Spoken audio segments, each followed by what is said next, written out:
So I'm a hunter, right? And I don't mean I just sit around in a tree stand. Nah, I'm the guy who hikes the whole damn forest, covers ground to find what I'm looking for. So I'm out in this huge forest in the northwest US.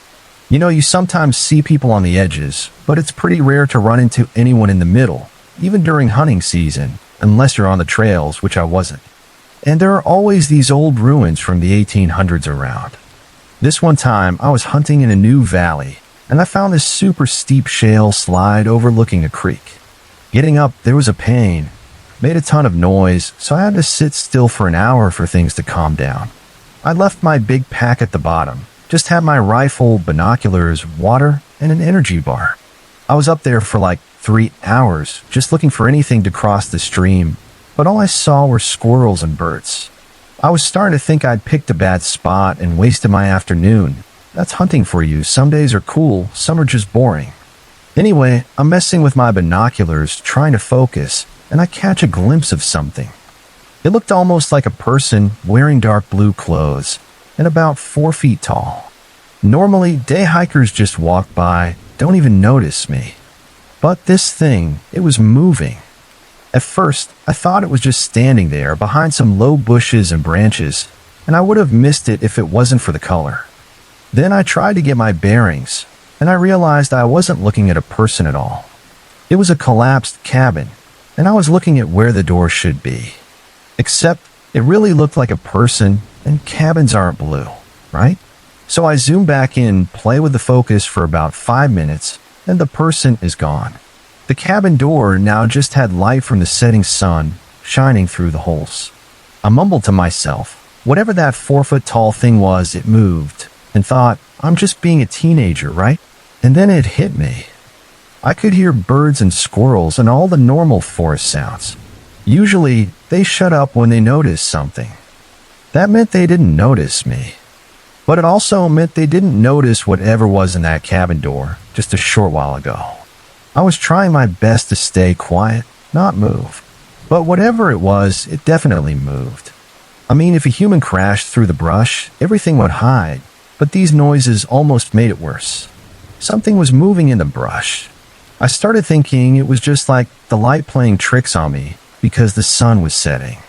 Tree stumps start looking like deer, you know. I knew I had to move soon, so I figured might as well pack up. I still had to get down the shale and back to my pine tree to sleep. At this point, it wasn't dark yet, but it was overcast. The creepy part wasn't that something was obviously wrong.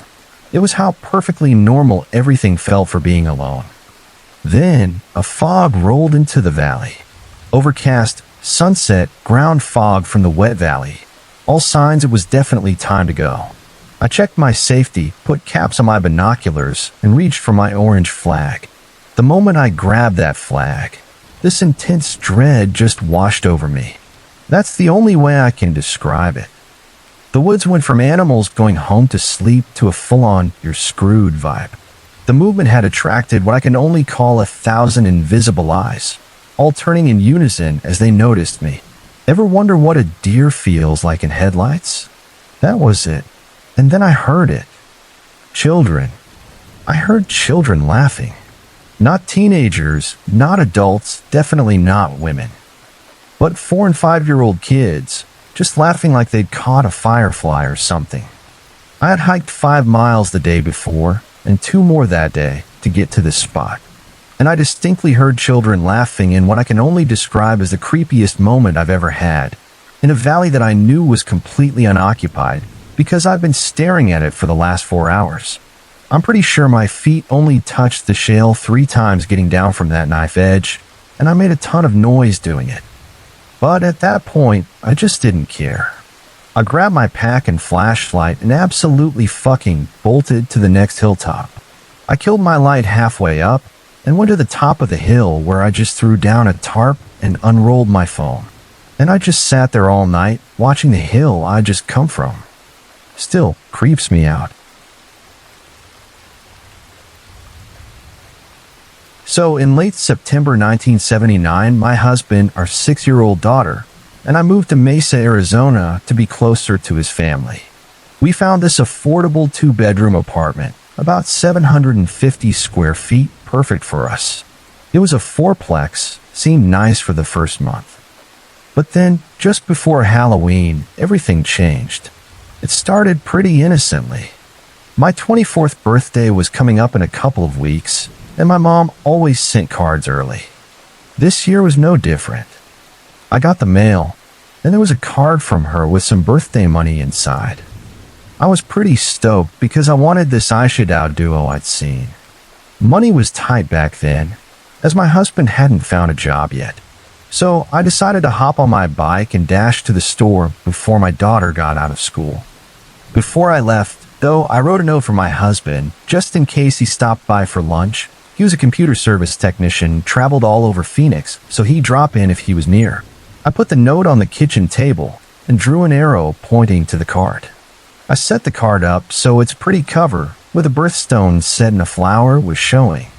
I got back about half an hour later. My husband wasn't there, but I figured he had been. The card was flipped over, upside down, with the price tag facing forward. I was bummed I missed him, but I thought it was clever how he let me know he'd been there. But when he got home, and I told him, he had no idea what I was talking about. He hadn't been home all day. That really freaked me out because I'd made such a point of setting the card up. There was no way I could doubt myself. Eventually, I just told myself I must have flipped it myself or something. I had to tell myself that to sleep. A week passed with nothing else weird. Then, behold, another spooky thing. I was home alone, doing housework, washing dishes. I had to pee. When I came back to the kitchen, I saw something super strange. My drinking glass was turned upside down on the sink. I knew I hadn't left it there. A chill ran up my spine. After that, the weird stuff got more intense. I leave a room, come back seconds later, and find an object flipped upside down. It was impossible for anyone else to have done it. The worst part was no one believed me. These things only seemed to torment me. One day, though, my sister-in-law Cindy was over. We were at the kitchen table. I was making macaroni and cheese, and we had coffee on. As soon as I finished telling her about all the weirdness, Cindy did something crazy. She said aloud, "If you're there, show yourself." And the instant the words left her mouth, the electricity died. The mac and cheese stopped cooking. The Mr. Coffee shut off. We both ran outside to the breaker box. No breakers were tripped, and no one else was outside. We called the electricity company. When the repairman came, he quickly found the problem. A crucial part was missing from the breaker box. He just replaced it. That one really spooked Cindy and me because we'd gone straight outside and no human could have done it, let alone right when Cindy challenged it. After that, I was terrified. At first, it seemed playful, just flipping objects. Harmless, right? But messing with the breaker box felt more powerful, cunning, sinister. One rainy morning, after my daughter left for school, I decided to go back to bed. My husband had left for work earlier. I wasn't surprised when I heard him coming up the sidewalk, keys jingling. Heard him open the front door, come into the apartment. I decided to keep the covers over my head, pretending to be asleep, waiting for him to come in and say something before I greeted him. Silly, I know. I heard him come into the room, stand by the bed. I could hear him breathing, but he never spoke. Finally, I threw the covers off and yelled, "Boo!" No one was there. At this point, I was petrified. I was getting up to get dressed and get out of the house as fast as possible. But just as I stood up, something pushed me back down. I was screaming and crying for it to stop, but that seemed to anger it, as it pushed me harder, more forcibly. I feared I'd be crushed, and no one would understand how I died. But just when I felt I couldn't take any more pressure, it stopped, just as quickly as it started. I got dressed and drove to my mother-in-law's house for the day. I was not staying alone in that house anymore. I also started having these awful nightmares of a dismembered body. I dreamt our house was on a patch of land that had been used as a Native American burial ground. The dreams were confusing, because not only did I dream of burial grounds, but also of a cannibalistic man dressed as a cowboy. The nightmares were confusing, revolting, and evil in a way that utterly horrified me. In fact, they grew so dark and gruesome that I started drinking to fall asleep. Soon after these experiences, I got a job that would keep me away from the house during the day. Weekdays from 6 a.m. to 2 p.m., which was perfect because my daughter got out of school at 3 p.m. So I'd hardly ever be alone in the house, and neither would she. More importantly, my husband would drive her to school before work, and he'd always be there to pick her up. I loved that. My first day at the new job, I felt such elation to be away from the terrifying things in my apartment. I even wondered if the entity was upset that I wasn't there to torment anymore. One day, though, this presence still managed to spook me. I just picked up my daughter from school, and we were going to my mother-in-law's house, but my daughter wanted to change clothes first. We stopped by the apartment, and I went to the bathroom while she changed. As I was washing my hands, I decided to move a little plaque off the shelf and put it away. It read, "All that I like is either immoral, illegal, or fattening." For some reason that day, the plaque just disgusted me. I hated its message, so I took it off the shelf and put it in the cabinet under the sink. I noticed the shelf needed dusting. There was a clean line where the plaque had rested. I decided to leave the dusting for when I got home from my mother-in-law's. Time passed quickly. We visited my in-laws and finally returned home. I was glad I made it home before my husband because I still needed to dust that bathroom shelf before dinner. I grabbed cleaning supplies and went into the bathroom. I stood frozen in shock at what I saw. The plaque was set exactly where it had been before I moved it and put it away. It had even been meticulously set back, perfectly in line with all the dust surrounding it. I rushed my daughter out of the house into the car and drove straight to a payphone to call my mother-in-law. She sent my brother-in-law over to stay with us until my husband came home. It didn't really help having someone else there because I was utterly terrified of being in that apartment at that point, which eventually led to us leaving that May. We got our tax refund and used the money to move quick smart. We moved away from Mesa and got an apartment in Phoenix. Luckily, whatever that thing was didn't follow us. And for that, I'm grateful. This isn't your typical paranormal story, but it's probably the most frightening one I've been to in 10 years, simply because of the human element. So the call came in as a simple suspicious person at a large nursing home. Not many more details. My buddy and I showed up to find a woman waiting outside by a car. The car was off and she was holding a baby, maybe 3 years old, but still with those cherubic baby angel cheeks. The administrator told me the woman, who I'll call Tracy, was a contracted worker, a sort of nurse who came in from time to help with their elderly patients. She showed up on a day off and started talking to this elderly gentleman, Joe. Tracy then placed her baby in Joe's lap and wheeled him out of the facility, with Joe screaming the whole time. They stopped her, and she got mad, saying they were holding her grandfather hostage and she just wanted to take him for a walk. The only thing is, Joe wasn't related to Tracy. He was a retired cop himself. Tracy then got distracted, tried stealing medication, and scratched another nurse when they stopped her. By all accounts, not 6 hours earlier, Tracy was just an ordinary woman. She went to work without complaint, seemed happy, and then just went home. No history of drug use, no history of mental illness. The facility was reluctant to press charges due to the sudden, abrupt shift in her personality. It was like she'd been replaced with another woman who looked just like her, but was criminally insane. The funny thing is, while speaking to her, Tracy seemed normal. She told me in a very calm, obviously not crazy voice what she was doing and why. She only gave me information and didn't cause any problems or give me reason to take her into custody. I mean, Joe didn't want to press charges, and the facility declined too. The only thing that gave me cause that something was wrong was Tracy insisting Joe was her grandfather, which we proved he wasn't. My only other recourse was an emergency mental health custody order, but I really had no reason to do so. Her son looked well cared for. So we elected to call her family. Her father showed up and confirmed Tracy was okay.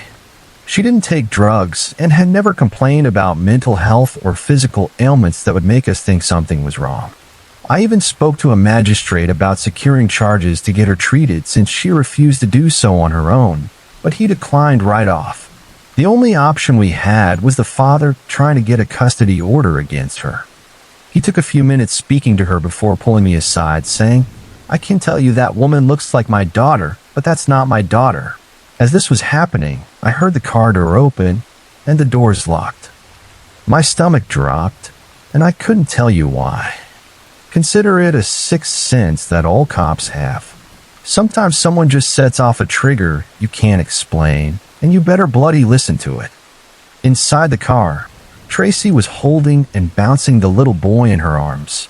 I knocked on the window and asked if we could talk more, but she refused. I asked if her father could hold a baby, and she told me, "That's not my father." I tried to negotiate while my supervisor, who witnessed the whole thing thankfully, tried other doors. He took over talking to her while I positioned myself on the other side of the car, trying to open door handles.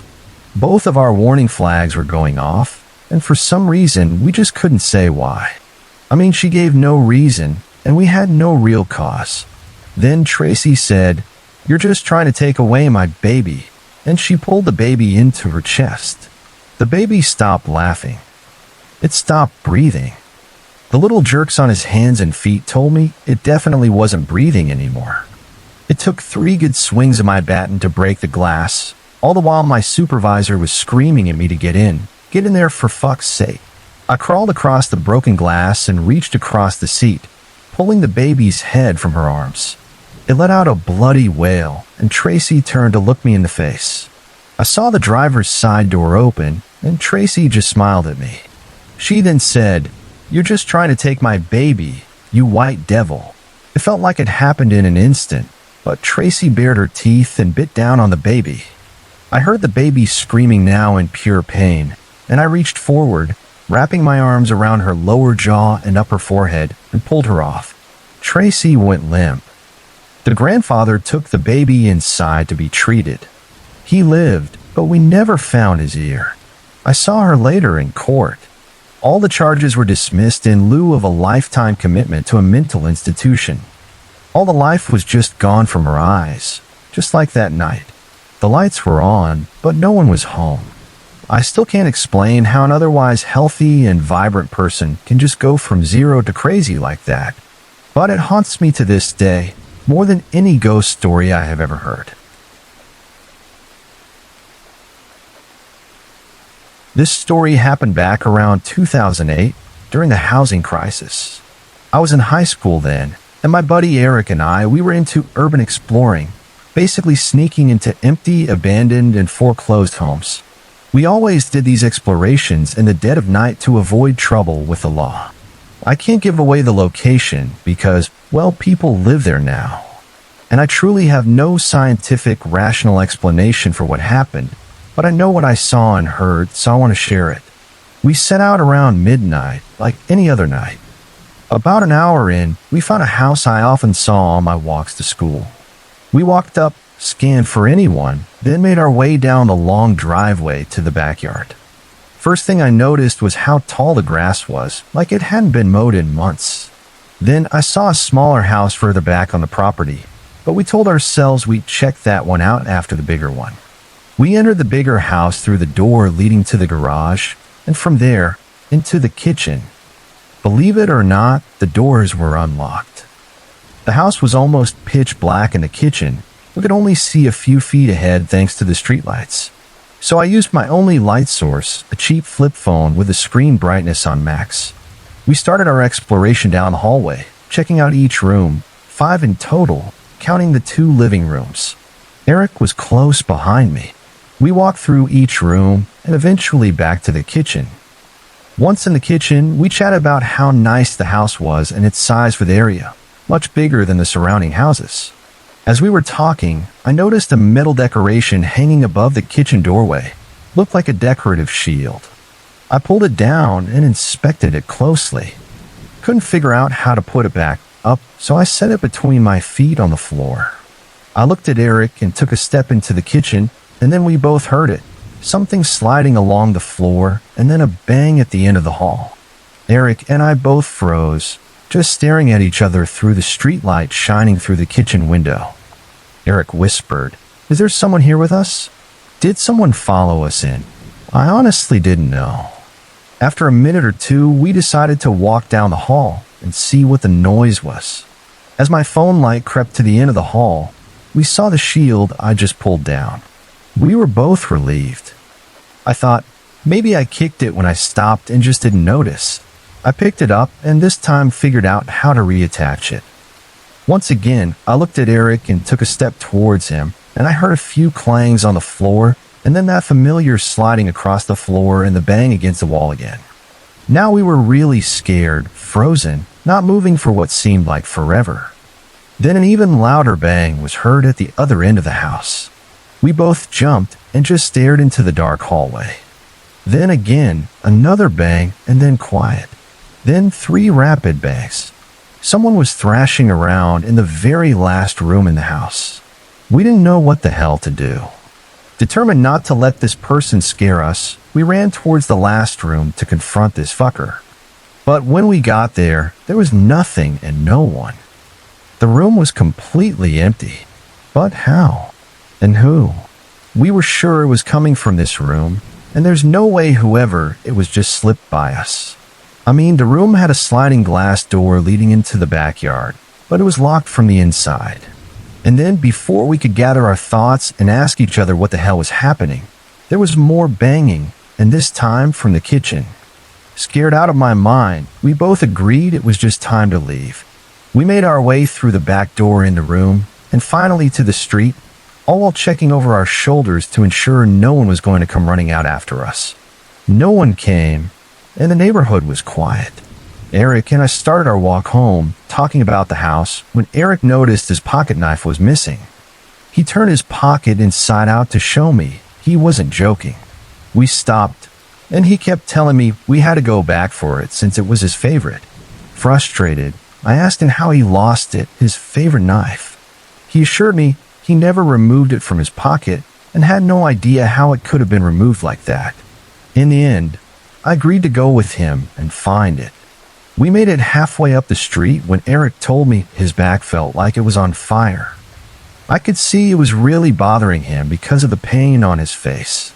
He asked me to lift his shirt and look. I lifted his shirt and quickly noticed 3 really large scratches just starting from his right shoulder blade, going all the way down to his left hip, and then from his left hip across to his right hip. I told him, and he immediately said he thought the house was haunted but still wanted his knife. I was scared, but I wasn't going to let him go alone. So we made our way back into the house and immediately heard that banging noise again. But we made a pact. We would not run, no matter what. We began our search for the knife, looking high and low, all the while hearing banging and now things being thrown across the room. Of course, I was scared shitless and wanted to leave, but we hadn't found the knife yet. We did one pass through the entire house and ended up in the kitchen. In the kitchen, there's an entrance to the second living room that you can see from the backyard, and in that room, there's one piece of furniture, a hutch. Now, we'd already checked this room since it's near our entrance point, and we found nothing. But we decided one more pass wouldn't hurt. I made my way into the dark room, my light leading me to the hutch, and there it was on the hutch we found a knife. But we had for sure checked this room and the hutch before. Either way, Eric didn't hesitate for a moment.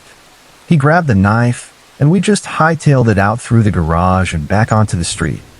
But this is far from the end of the story. We made our way home, but the entire week, we couldn't stop talking about the house and what was going on in there. We kind of brushed it off, didn't believe there wasn't some sort of explanation. So we actually ended up going back, but this time we brought 3 friends with us because they wanted to see this haunted house. While walking through the backyard, I can't explain it, but for some reason, I wanted to get a closer look at the back of the house. As I started making my way towards it, I started to feel really scared, a feeling of dread that just came out of nowhere. I turned away from the house and started back to the group, but out of the corner of my eye, I saw something leap from the bushes. Some sort of dark figure leaped from the bushes and into the tall grass I mentioned earlier. But when I gave it my full attention, it was just gone. I stared at the bushes for a moment, confused, but kind of brushed it off. I did mention it to the group, but it was quickly dismissed as just some sort of animal or something. We entered through the garage door, and this time we noticed a white bookshelf full of light bulbs in the garage. The bookshelf was probably about 5 feet high and 3 feet wide and completely filled with packaged light bulbs. We studied it for a moment and made our way into the kitchen, with Eric leading and me in the back. I entered last and shut the kitchen and garage door behind me. As soon as I released the doorknob, though, we heard what sounded like someone in the garage breaking all the light bulbs on the bookshelf. Stunned, I remember my heart beating a mile a minute, waiting for whatever the hell it was to just start trying to find its way into the kitchen. But nothing came. Eric finally said, "I guess we're not going back now." We made our way to the very last room in the house, the same room that Eric and I had exited through last time. And whatever it was, it did not disappoint. Random objects were being thrown against the wall in front of us. We could hear loud banging all throughout the dark house, like there were people fighting in a damn house. But one of the friends decided he just had enough and opened the glass door to the backyard. The four of us started making our way through to the backyard too. I turned around to wait for Eric, and he wasn't moving. He was just kind of caught in a daze, standing in front of an unhinged door that was propped against the wall for support. Eric was staring down the hallway as if waiting for something. I had to call his name 3 times before he realized we were leaving. He stepped forward, and before my eyes, it looked as though someone tried to throw the unhinged door on top of him. Eric jumped out of the way just in time and started towards me, scared out of his wits. The other 3 were already almost to the street, so we both just kept up the pace and caught up with them. As soon as we reached the street, one of the friends kept telling us just how messed up that house was. You could actually see the look of terror on his face too, as he expressed his feelings about the place. He then mentioned a burning feeling going up his calf, and sure enough, he's got those same damn scratches, starting from his ankle and stopping midway through his calf. Just before we split up to go home, the 3 of them swore off that place. And that was pretty much the last time those 3 friends spoke to us. But there's a little bit more to this story yet. We ended up going to the house a few more times after that, but nothing absolutely memorable happened. We heard the knocks and the bangs and whatnot, but it wasn't until we took Eric's older brother, Derek, that it got really crazy. By this time, we'd visited the house a few times and had become numb to the banging and throwing. We found it more amusing than anything, like, check this place out, it's haunted. This time, though, it got way more aggressive. After touring the house and seeing Derek freak out, we decided to have a chat in the kitchen. I was standing in front of the window, leaning against the windowsill. Eric was to my right, leaning against the wall, and Derek was standing across from me, in front of the doorway that leads into the second living room I mentioned earlier. We talked about how scary the house was and all that, and Derek turned around to check out the living room behind him. I mentioned to him that's the hutch where we found Eric's knife after searching the whole house. As he turned to face me, though, Derek just fell into the room, almost like something pushed or dragged him from behind. I remember looking at his face and seeing a look of terror as he tried to grab on for dear life to the doorway, but the push/pull was too strong, and he just fell on his ass and into the room. He immediately jumped up and ran over to me. He grabbed me by my shirt and started screaming at me, "What the hell is your problem? Why did you push me?" I just kept telling him I didn't push him, and Eric jumped between us and confirmed what I was saying. But Derek explained that someone or something had just pushed him in. After that one, we obviously wanted to leave, so we all agreed. But before we left, Eric and I both told Derek to check his pockets to see if anything was missing. And of course, his pocket knife was now missing too. But it's okay, right? I mean, we found the last one, and we'll find this one too. We searched the whole house and nothing, which, mind you, was kind of expected. But now it's time to check the hutch again. First pass, nothing. Second pass, nothing. Third, nothing. Okay, so this knife is really gone. Derek wanted one more pass through the house, and we agreed. We made it to the far room with no luck, but we started making our way back to the kitchen with me leading. And as I'm coming back to the kitchen, my cell phone light starts to reflect off something shining in front of the door that led into the front yard. It was the knife, but it was jammed deep into the door. There was just no way that the knife could have been jammed into the door like that with any of us hearing it. Either way, Derek takes his knife and we just get the hell out of there. I never went back to the house after that because whatever was happening seemed to be escalating. And out of all the shit that went down in that house, that was the not welcome sign that I took seriously. And that's pretty much it. That's everything I can remember. Eric actually moved not too long after that, and I moved away at the end of 2009. I haven't seen the house since, well, except when I tell the story to friends and I'll pull up the house on Google Images or something. I do visit Eric from time to time still, and we always talk about what happened.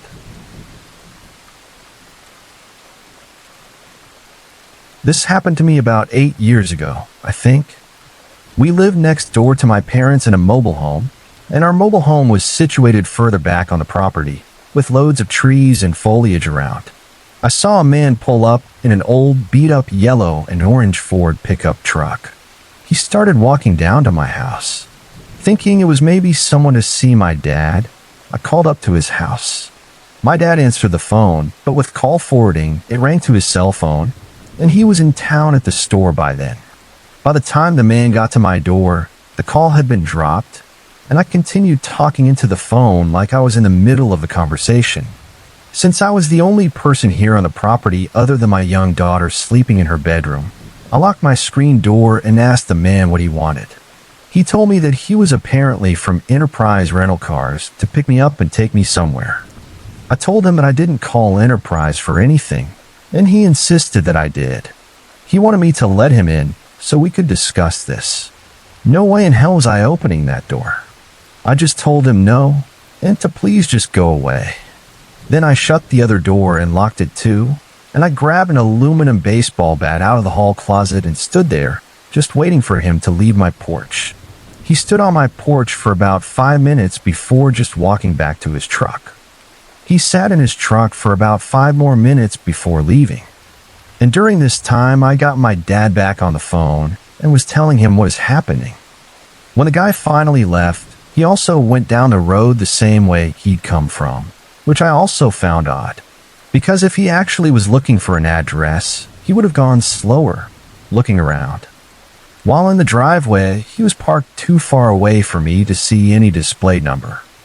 And I'm pretty sure that a company like Enterprise would not send someone out to a house dressed in all black, black jeans, black long-sleeve shirt, black ball cap in the middle of summer, mind you, and in an ancient beat-up vehicle with no identification. Also, he didn't go to my parents' house in the front first, just all the way back to my house. There were no other vehicles sitting in the driveway either, and it would seem like no one was home. I truly think that he was there to probably rob us, and since I met him at the door, I often wonder what he was contemplating while just standing on my porch for so long and sitting in his vehicle for so long. I'm a petite female, and mind you, he was a pretty big guy. I'm really grateful that he didn't try anything that day, because if he did, I was screwed. About 2 years ago, I worked at a movie store inside a mall. I've had tons of strange experiences with customers, but this one definitely tops them all. I was 20 at the time, and this guy, he was over 6 feet tall, late 40s, very hefty, and always had this weird, zombified expression on his face. He came in about once a week. One of my coworkers had even warned me about him, how he was just a little off, but I still treated him with as much respect as I did everyone else. One day, he came in, and we talked for a bit, but it got a little awkward. I kept trying to end the conversation and looked busy by tagging items behind the counter. And he just kind of stood there in silence, watching me for about 20 minutes and finally left. A few days later, he comes back in and walks up to me holding a large container. He says, I made 4 pounds of enchiladas at home today, just for you. I remembered you like Mexican food. I don't remember at all telling him that I liked it, but I do know that I went to the Mexican restaurant across the way every lunch break. Well, I just politely accepted it and put it in the back office. I was convinced he used his jizz in it or something like that. But another few days later, he came back in and had a drawing for me of a dragon. Now, I love dragons, but I never once told him that, and I know that for sure. And this drawing looked like it took hours to make. At this point, I was beginning to get a little freaked out. I had him leave it on the counter, though, so I could just throw it away later, like I did the Mexican food. Later on, I was given about a week vacation, I think. And during that week, I had cut my hair about 12 inches or so. But the day I came back, I had a shift with my manager, and I told her all about the guy. Immediately, she was weirded out from me, and no shit. A few minutes later, I see the dude walking around in the mall. He was going towards the exit, didn't look at me once. My manager tells me to go to the back office. I go and wait until she comes to get me. And when she does, she tells me that I need to make a report to the mall security immediately. Apparently, when I ran back there, he turned around to come in and walked all throughout the store, and when she asked him if he needed help with something, he said, "I can't believe she cut her hair," and then just briskly walked out. So I eventually go to the mall security office to make a report. And we went through all these videos from the cameras of when the guy came to visit me. But there was one video that really stood out, and it still sends chills throughout my body just thinking about it. The video shows him pulling into the parking lot of the mall, and about 3 minutes later, I arrived. Now, this was really early in the morning, and no customers were here, but there were cars in the lanes, and I didn't see him at all. And it shows me walking towards the entrance and him following me. Right as I open the entrance door, though, the man starts sprinting towards it. I walked inside just in time, and it shows him stop and just stand in front of the door, watching me through the glass. Walk a little further away, he begins walking normally inside the mall, and I just never noticed him behind me. And that part really messed me up. It was like watching the last footage before a kidnapping or a murder on Dateline or something. The video gave the security every reason to ban him from the mall too, and they did it. But they later told me that they gave him a background check, and apparently he had 4 counts of having child pornography on his person and was on probation. Back in 2011, I was part of a friend group that made it a tradition to go camping in a certain spot every May long weekend. The spot we chose was beautiful, right on the edge of a large lake and on government land. The lake had a dam, so during May long weekend, the water levels were always low, sometimes completely empty, making it possible to walk across it. People were allowed to camp there as long as they weren't causing trouble or making a mess, and it was generally a good time for everyone. The spots were spaced far enough apart for privacy, but not so far you couldn't meet other people. This particular year, our spot was in the middle of a small hill, with one camp below us and one above us. The first night of our trip went off without a hitch. During the second day, the people at the site below us had moved in. We didn't think much of it and continued drinking throughout the day and into the night. Around midnight, I'd say the people at the campsite below us were just really out of control. They were yelling and screaming, and their music had gotten even louder. So my friend Ben went down to ask them to turn it down a bit. He was promptly punched in the face. He came back to inform us that he was 90% sure they were all on drugs. After that, the vibe wasn't relaxed anymore. We were all on edge. I was feeling really tired too, so I decided to go to bed. Some of my friends were still awake, including Ben and one couple, Lily and Derek, who were visiting another campsite we'd made friends with that day. I could hear that camp below us still blasting music and partying hard. I just tried to ignore it and go to sleep. I don't know what time it was when I was jolted awake. This part is somewhat of a blur for me, but all I know is that I sat straight up as soon as I heard screaming and yelling coming from outside my tent. I quickly ran outside to find our campsite in total chaos. One of my friends was clutching their chest, and people were running around and screaming to call 911.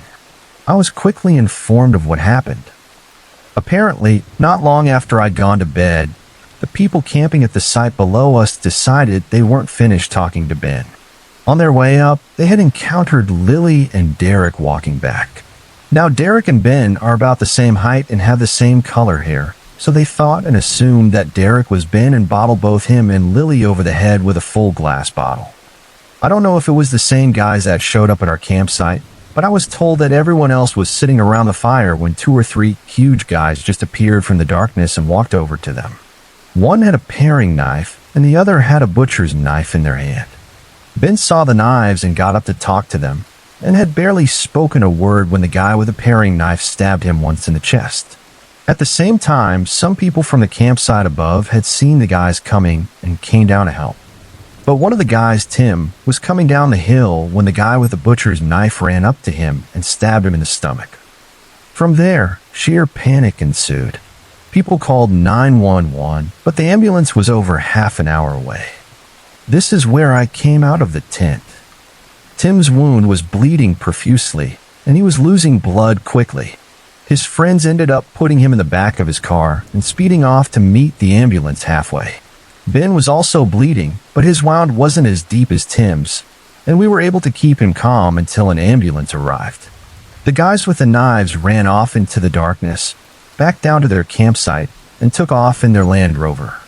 My boyfriend at the time and I had gotten into his car and drove to the entrance to try and flag down the policemen on their way to the scene. Once they arrived, we were informed to stay in the car as they had released a K-9 search unit to hunt down the people who stabbed our friends. By the end of the night, they had arrested the men. They had tried to flee by driving their vehicle across the lake bed, where they got stuck in a muddy section of the lake.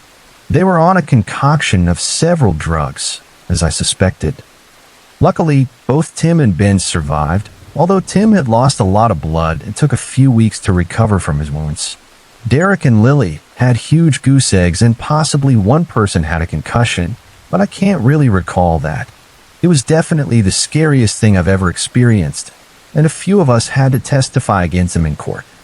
I've actually provided an online article in the description below.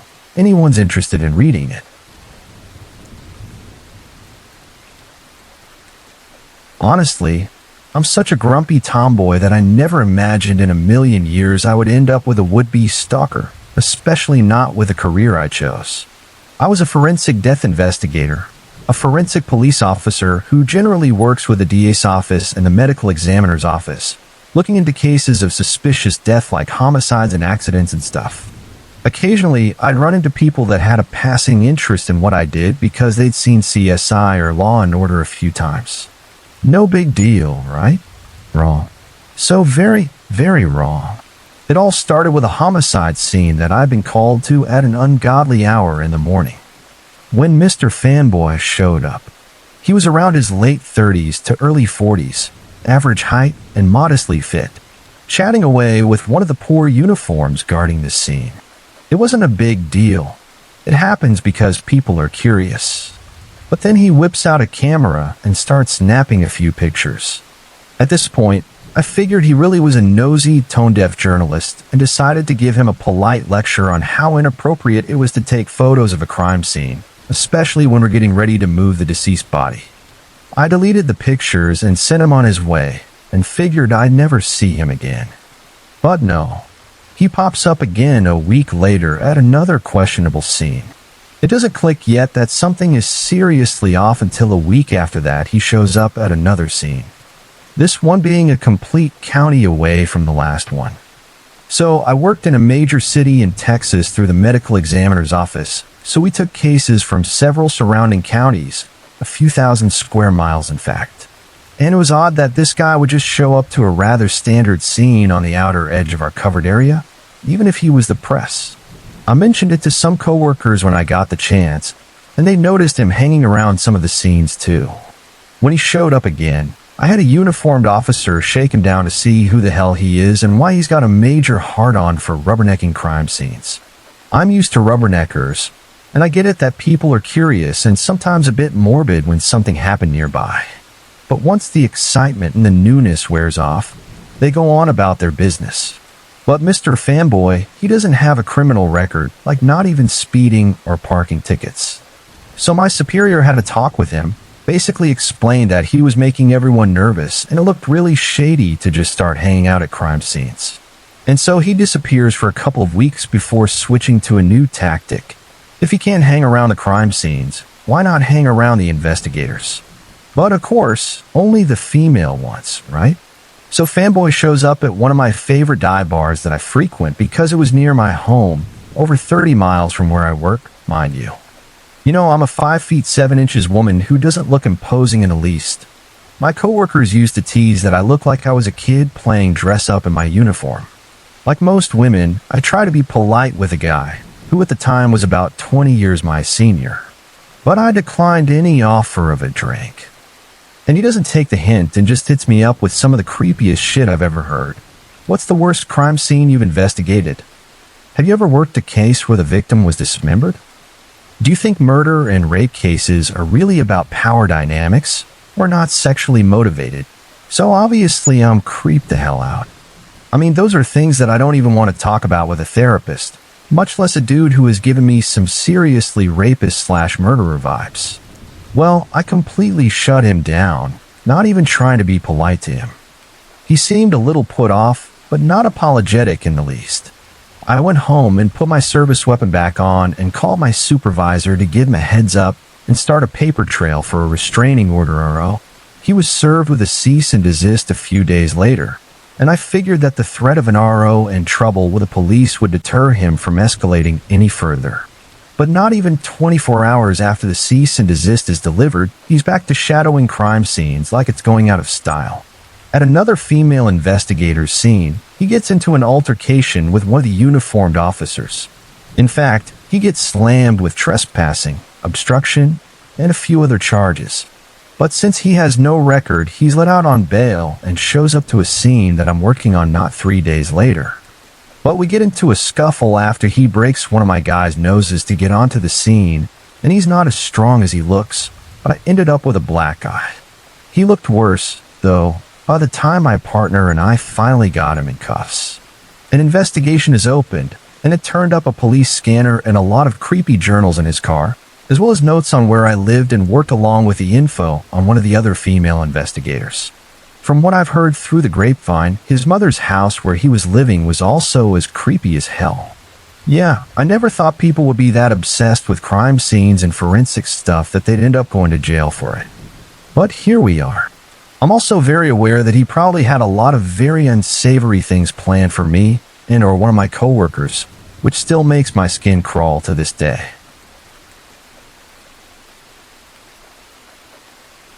So this happened a few years ago when I was 13. I was somewhat popular in school at the time, and I had around 4 very close friends, Rose, Lynn, Noah, and Zach. We went on many adventures around that time, camping, road trips, the beach. Noah's family was pretty wealthy, and all of our families were pretty lenient with the rules. One day, the summer before 8th grade, we went on a camping trip with Lynn's oldest sister, Margot, and Zach's older brother, Todd. So there were 7 of us. Lynn and Zach and I were 13, Noah and Rose were 14, and Margot and Todd were both 17. We decided to go camping in a nearby forest, around 20 miles from Noah's house. It was pretty much in the middle of nowhere, but Noah's house and his neighborhood were the closest homes, and there were no signals for phones or any electronics. We got to the spot easily and without problems, and we made camp. The girls were in one tent and the boys in the other. Maybe it was a bad idea to have 17s aged 13 to 17 with no phones in the woods, but their parents were lenient, like I said, and confident that we would be fine since the woods were not known for anything bad or dangerous. So we set up the tents and went swimming in a nearby lake. We came back and made dinner over a fire, which was about 20 feet away from the tents, which were 4 feet away from each other, by the way. We had esmores and did all those stupid camping things before Lynn and Margot announced that they were going to bed. That left Todd, Rose, Zach, Noah, and me. We joked around and told scary stories and just overall had a really good time.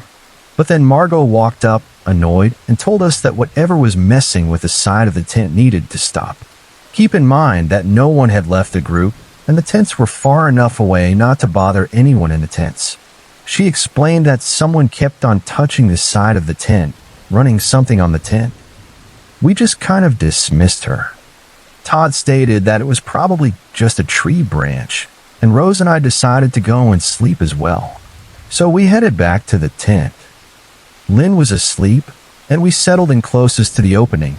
Margot next to Lynn, who was at the opposite side of the tent, and Rose was in between Margot and I. I managed to fall asleep easily, but within about 5 minutes, I think I woke up suddenly for what seemed like no reason. I checked my phone. I brought a portable charger just to take pictures, and it was literally the middle of the night, 2:15 a.m. I looked around, my eyes getting used to the darkness, trying to figure out what woke me up.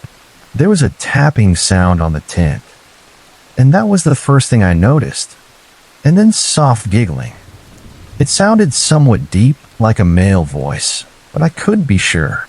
After what felt like an hour, but was probably just a minute or two, the tapping and the giggling just stopped. I was convinced that it was my imagination for some time, or maybe one of the boys was just trying to prank us, or even a tree branch like Todd suggested earlier. Telling myself that it was just a tree branch and I lacked sleep, I fell back asleep until Rose woke me up around dawn. Everyone was awake now, and we decided to go and hike a little.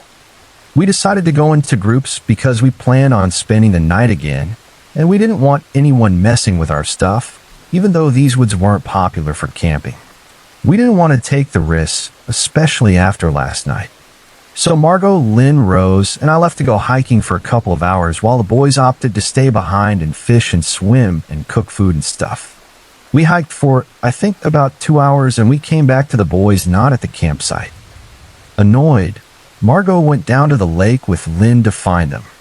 Rose and I made our way back to the tents, and I'll be honest and say that I screamed and almost wet my pants. The tents, they were completely slashed. I inspected it closer after regaining composure because I was usually the more collected of the two of us, and it seemed to have been made with a knife of some sort. And the cuts were small, so maybe a small knife. Our tents were made of material that was pretty hard to cut into two, and it seemed like the person had some sort of pocket knife. Guessed. The boys, Margot and Lynn, came running to our screams and were obviously startled. After that, we decided to pack up and head home early because, for one, the tents were ripped too much to use comfortably again, and two, Rose, Lynn, and I were really creeped out at this point. And even more so when Todd announced that his tires were slashed. We were all freaking out, obviously, because there was no self-service, Todd's tires were slashed, and there was no way any of us wanted to stay any longer. Luckily, Todd reported that Margot's tires looked fine, and Margot stated that she would take Noah and Lynn, drop them off, call 911 and their parents, and come back for us. She drove a car, and there wasn't enough room for more than 3 people, as the back was filled up with the camping stuff. Zach, Todd, Rose, and we were left at the campgrounds, and we decided to begin a hike back towards the main road so Margot wouldn't have to drive so far. Also, Rose and I refused to stay anywhere near the camping area anymore because we were just too creeped out. So we began hiking. My phone died, and the last time I looked at it was in the afternoon. Zach and Rose both had working phones and constantly updated as to how far we had been walking. As we were walking, though, I began to hear branches snapping from behind us, closer to the trees that we walked, and I got more and more paranoid as time went on. I told Todd, and he seemed to get more wary of our surroundings, constantly looking over his shoulder. We had been walking for about 30 minutes now. I think Margot was probably at Noah's house or almost there by this time when Todd screamed, "Run!" Naturally, I looked behind my shoulder before I began running, and 3 hooded figures were running towards us. The 2 had knives, and they all looked around 6'3" or taller. Todd was 6'1" and pretty big, but there was just no way he could defend all of us against 3 guys. Even though it was broad daylight, I couldn't make out any facial features. They all appeared over around 200 pounds. The shortest one was probably 6'2", but they all wore hoods and had masks on like ski masks.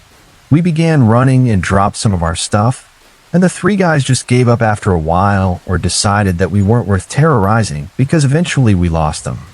We made it to the main road where we waited, walking quickly, constantly looking over our shoulders in fear until Margot finally arrived.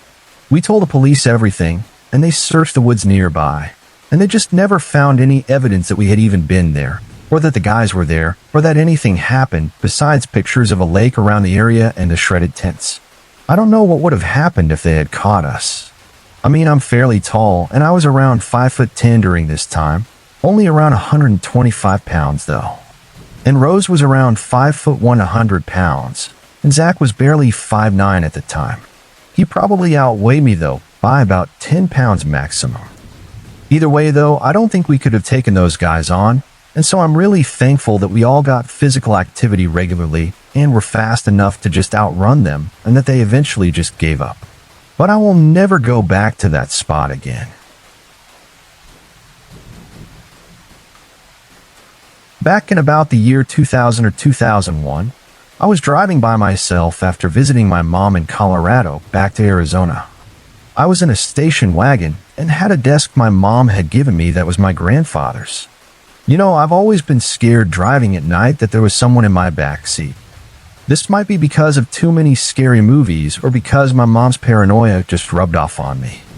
I was in the army and drove back and forth a lot to visit her, and she would get mad at me for sleeping at rest stops or gas stations and tell me that someone was going to kidnap me and kill me or something. But I just didn't want to be bothered with the hassle and expense of a motel most of the time. Anyway, I digress. So I'm driving on an empty stretch of highway late at night with no other cars around. This red truck comes up behind me, flashing his lights and honking his horn at me. I was thinking to myself that there was something wrong with my car, or maybe there was something wrong with the desk in the hatchback, because why else would he be insistent on pulling me over, right? So I pull over, and I was in my mid-20s and still a bit naive at this point. Then I get out of my car. As I'm getting out, he's directly behind me and still flashing his lights and honking his horn. When I go to about the middle of the car, I plan on going to the back to see what could have been wrong with my car when it hit me. Why is he still honking at me when I'm out of my car? Well, that's really odd. And then he gets out of his truck. That's when I saw something that just wasn't right. I jumped back in my car and sped off, and the next exit was 45 miles or so away, and he followed me the entire time. I take the first exit and go to a crowded grocery store with a laundromat next to it. There was an ambulance parked at the laundromat with its lights flashing, and I was next to it. I figured that if there was an ambulance, eventually a police officer should come. But the man stayed in his truck in the grocery store parking lot, just watching me the entire time. And honestly, I was really terrified. I did not want to get out of my car, and I felt like an idiot if I would have to tell someone what happened. I waited about an hour, and he finally left. After he left, I waited a little longer before continuing my drive back to Arizona. And I was paranoid and watchful for many red trucks the entire time. So fast forward about 5 or 6 years, and I'm watching Unsolved Mysteries or some similar true crime show with my hubby at the time. He knew what had happened as we were dating when it happened. And what story pops up? One about a man on that exact stretch of highway with a red truck that used those exact tactics to get a few women to pull over and apparently murder them. I really am glad that my gut told me that something was wrong and to just get back in my car and drive.